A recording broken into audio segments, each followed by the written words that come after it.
अस्सलामु अलैकुम वरहमतुल्लाहि ताला वबरकातुहू।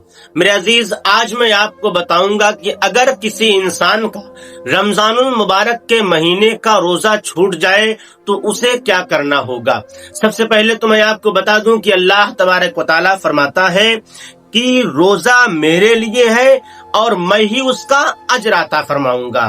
दूसरी चीज, अल्लाह के रसूल सल्लल्लाहु ताला अलैहि वसल्लम ने इरशाद फरमाया कि अगर किसी इंसान से रमजानुल मुबारक के महीने का बगैर किसी वजह के जानबूझकर एक रोजा छूट गया, कोई उज्र नहीं था, कोई मुसीबत नहीं थी, कोई परेशानी नहीं थी, कोई मामलात नहीं था, कोई बीमारी नहीं थी, और उसने जानबूझकर रोजे को छोड़ दिया, तो आका अलैहिस्सलातु वस्सलाम फरमाते हैं कि अब वो शख्स पूरी उम्र कई बरस तक अगर रोजा रखकर उस छूटे हुए रोजे का हक अदा करना चाहे तो कभी नहीं कर सकता है।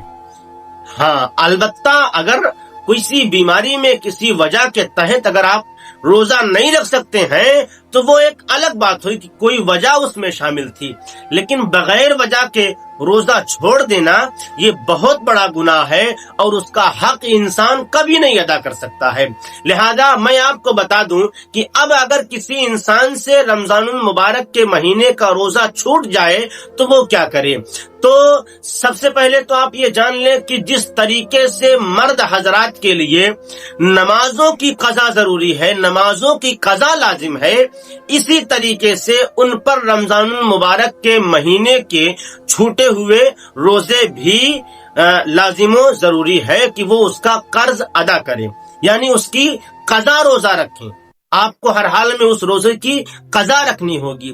लेकिन औरतों का हाल क्या है कि अगर वो हालत हैज में यानी नापाकी के दिनों में उन पर नमाजें माफ हो जाती हैं, लेकिन उन पर रोजे ऐसी हालत में अगर हैं तो रोजे उनको नहीं रखना है।